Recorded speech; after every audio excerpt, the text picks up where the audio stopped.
for coming out. It's going to be an amazing day. My name is Emmy Rivera. I'm your MC for the day. We have a lot of amazing, brilliant, well-informed speakers that'll be here today. Unfortunately, I am not one of them. I am a stand-up comic from New York City. Yeah. Who also happens to be pro-choice, bisexual, non-Christian, foul-mouthed Latina woman from a blue state. Thank you. Yeah, I'm basically like the poster child for conservatives, so. But what they forget is that I am also a proud American, and I am thrilled to get this started. So we ready to get this rally started? Yeah? All right. I am thrilled to be presenting our first speaker, who is from the Mindy Branch's collaborative Changing Governmental Gender Paradigms, Diana Dennis. Let's hear it.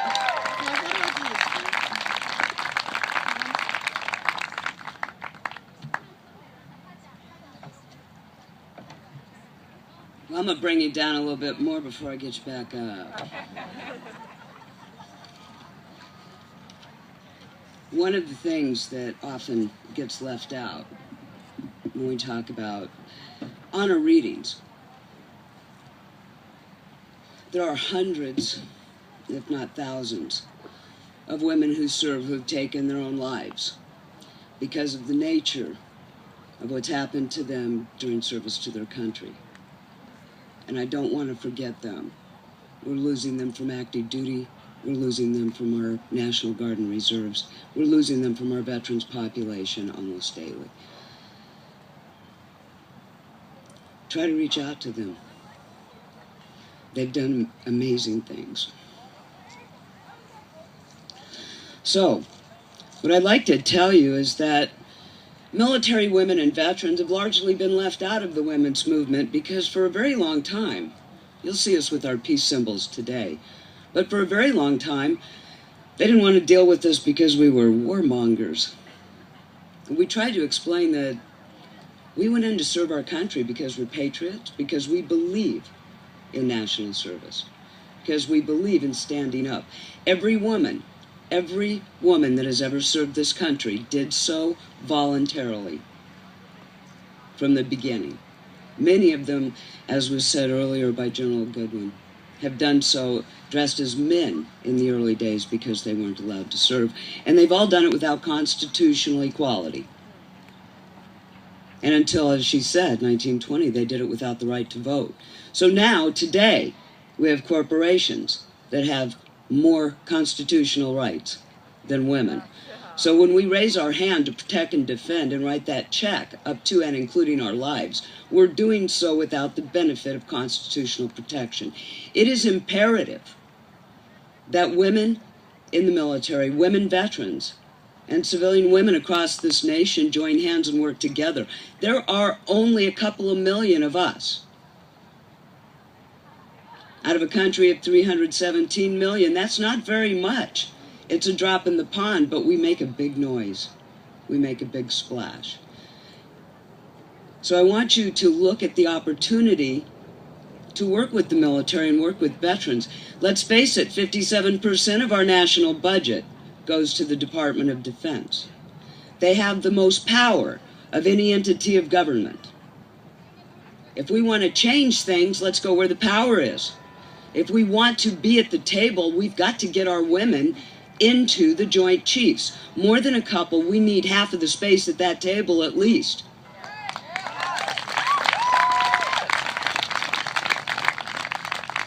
And the way you get there is through combat arms, which they've just decided it's okay for us to participate in. We've been dying for this country for many, many, many years, for hundreds of years. We need a seat at the table, a big one. If we want to impact the future wars, which we have a lot of saber rattling going on this very moment, if we want to impact where we go and what we do, we need a seat at the table. We need constitutional equality. When you look up in a thesaurus the definitions and antonyms and synonyms for male and female, it's very interesting what you will find. If you look up woman, you find female, you find feminine. You look up male, you find male and masculine, and 5,000 other macho terms to describe men. When you look up the antonyms for men, you find female, feminine. When they say in the military, when men are raped, half of the rapes in the military are men. So it's not the fact that they're going to protect us in the foxhole. We have a better chance of dying at the hands of our own troops, being raped or murdered at the hands of our own troops, than we do of being killed in combat. Please settle with that for a moment. And this carries over to the private sector. When you get out of the military, you have a better chance of being raped or killed in the private sector, so your chances go up. I had someone tell me recently, we need more women in the military. If we had more women in the military, it would not be such a problem for rape. I have a problem with this. 57% of the women on college campus, or of the college campus populations across this nation, are women. They're being raped at the same rate as women in the military. Sorry, large numbers don't work. We need to change the culture. We need to quit calling men, when they're in basic training, little girls. Oh, you can't do that, little girl. They say we don't want to be treated like women. We said, hell, we don't either.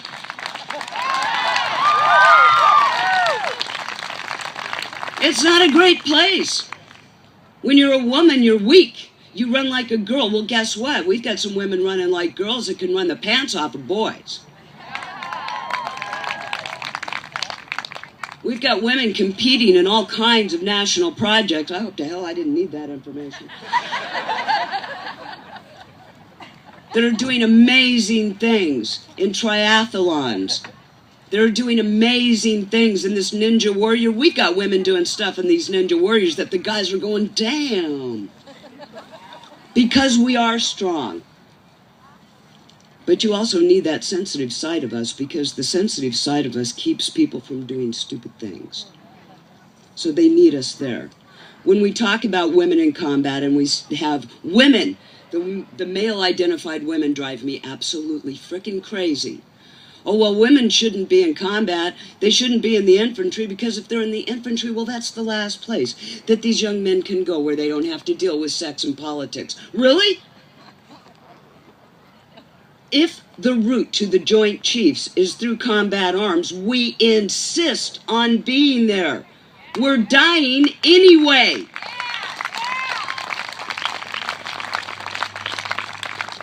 So I want you to link up with the military and with veterans. I want you to realize that the military led this country on desegregation. The military led this country to get the civil rights movement moving. The military led this country on LGBT rights.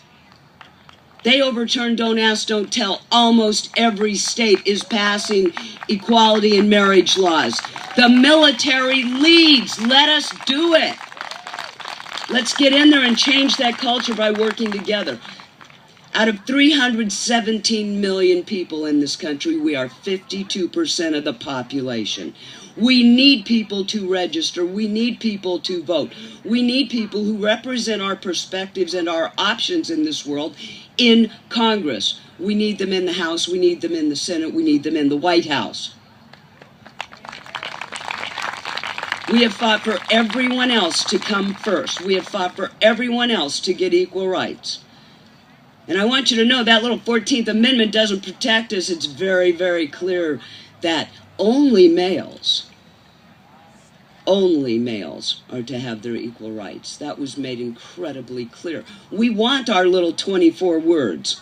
It's a simple amendment. It's not 1,800 pages. It just says, and we're not asking. We demand it. We shouldn't have to ask for something that we should have had upon the founding of this nation.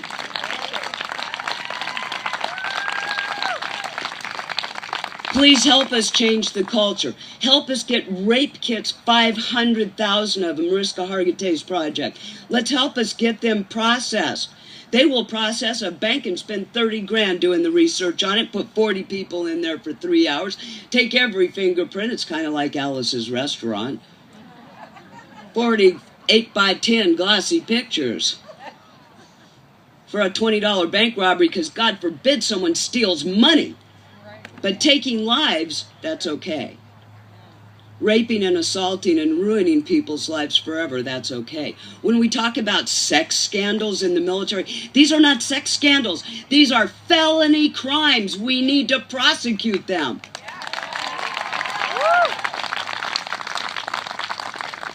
We need people to have the opportunity to move up in this world. We need a seat at the table. They keep talking. What happened to the second wave? Well, we're still here. We're pissed. We want to go fishing. We're tired. So we need our Equal Rights Amendment so we can move forward.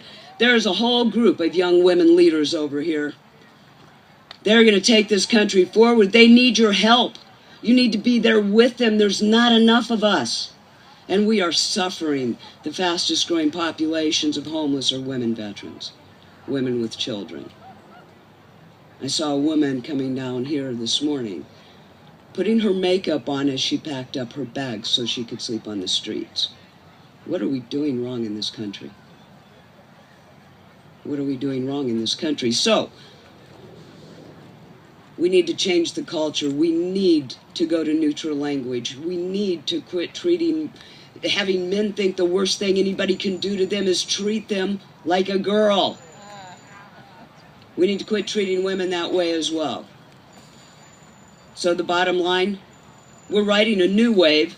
I don't know if you want to call it the third wave or the fourth wave. I just want to catch a ride on it. Let's pass the Equal Rights Amendment.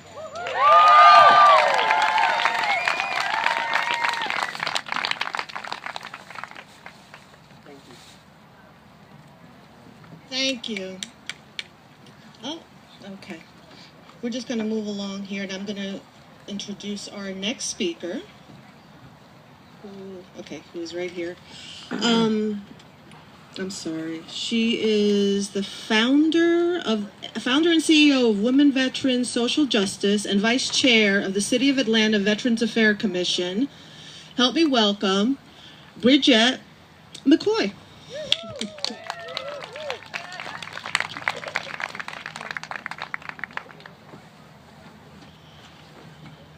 Good afternoon, morning. I was praying that the rain would abate to stay away through this session, but it looks like it didn't, so pull out your umbrellas and let's keep it going. This isn't going to deter us one moment. We're going to keep moving forward.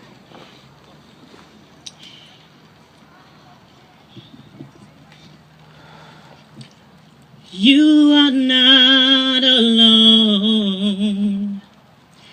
I am here with you, standing right beside you. You are not alone. No, no, no, no. You are not alone. I wanted to start with a song because I think that music is a way of neutralizing any negative feelings or any dismay. And the rain started happening, and I saw people begrudgingly grabbing their umbrellas, and I thought, we're out here in the rain, but we're not alone. We're here together. We're here together for a cause.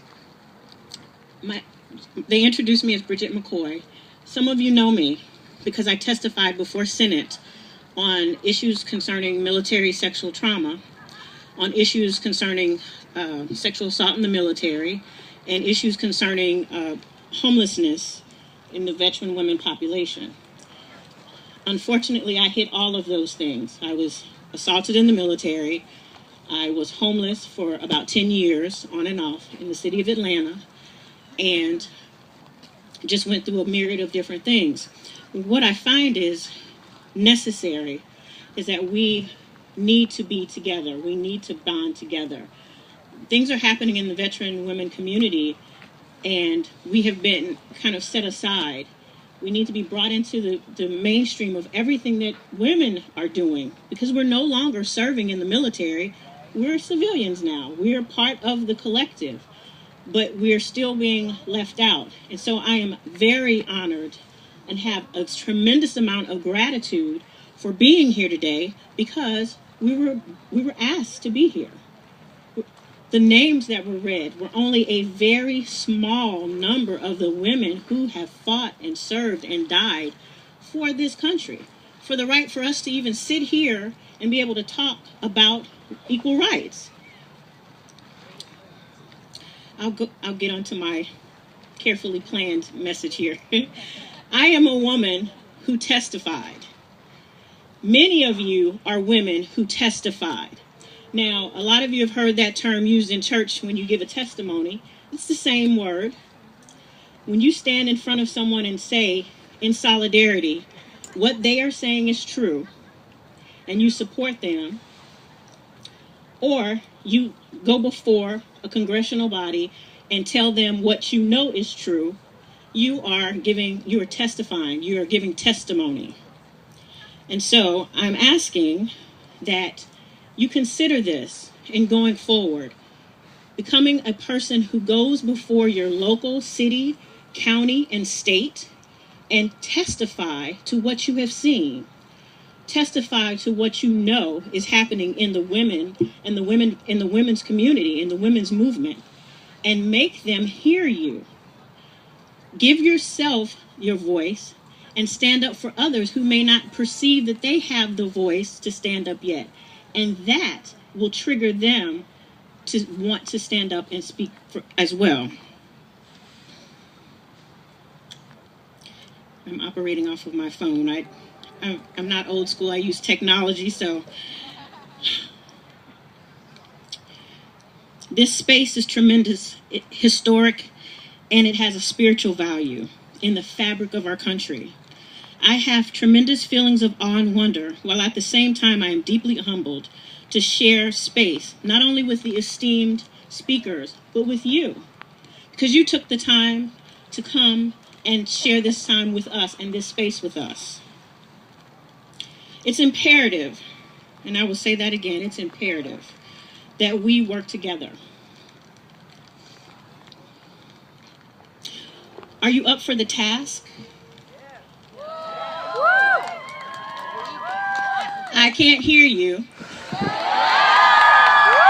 right. We have the wherewithal to weather. I wrote this before we had the storm, so to weather the storms of life graciously, facing them as they come. Look to your left or to your right. Hopefully there's a woman sitting there. She's your sister. If she's not a woman sitting there, he's your brother.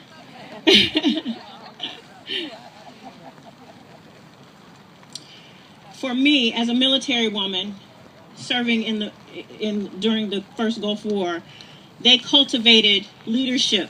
They cultivated the ability to go on even when you didn't feel like you could. I feel like we have that skill as military veterans. And that skill, we can take that with us in anything that we do. And I feel like if we take that skill and pair it with the knowledge and the will to go on that you already have, and the knowledge and the understanding of how to bring women together, I think we can change the world. Now, I'm going to say something that's unconventional. I think we can change the world using technology. If the women's movement had Twitter and Facebook and texting and flash mobs and all of these things, I think we would be living in a quite different place. I really feel that grassroots activism is going to burgeon when we begin to pair our knowledge of policy and how things work with people who understand technology and can use it to get to people we can't reach. There are a lot of women who are disabled. I am a disabled veteran, service connected. A lot of those women cannot come to events like this. We need to have events like this live streamed so that they get the same information. We need to have it available in a way that even after it's been shown, people can watch it and find out how to get involved. There are a lot of people who want to be involved and who want to be a part of what we're doing. But they don't have a connection. So we have to be the ones to canvas. We used to knock on doors and go to each person's house. I love the fact that we have technology because I can knock on your door and never leave my home. All of that being said, give me one moment.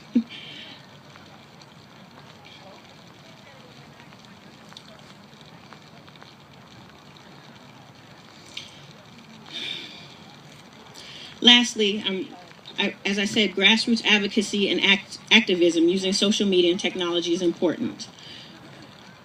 These are things that we should be doing while Congress is deciding on whether or not to pass legislation that includes us. I like go-arounds. And what a go-around is, if you can't get something done one way, you find another way to get it done. Pay is not equal. We know this. So we need to be moving women into positions that are STEM-based, science, technology, engineering, and math. A lot of you think that technology means that you have to know how to operate every piece of equipment. It just means that you have to be comfortable enough to work with it. Those are things that decrease the amount of the pay rate is equal, is closer. Let me say it that way. It's not equal yet. Using social media for connecting communities across party lines, across social and economic barriers, varying abilities. When I started my organization, I was on a walker 24/7. I was afraid to leave my home. I could not look someone in the eye for 2 to 3 minutes without feeling a grave amount of anxiety and social awareness about who I was and wondering if they knew what my story was. Social media, though, at the time I had thousands of people following me on Facebook. I had thousands of people contacting me. These are the ways we can remove the barriers to connecting to one another. Duplicate what's good and works. I'm a strong proponent of mentoring. I'm sorry to say we have not done a good job of this. I'm a 45-year-old woman. I did not have my first mentor until last year. We have to change this. We have women who are waiting in the wings. They have strength, they have knowledge and ability, but they just don't know where to put that knowledge and ability to work. We need mentors. We also need mentees. Hello, everyone. I would love for you to get with someone that you feel could help you. That's how you become a mentee. You use that resource that's there. My phone keeps going to something else. Give me one moment.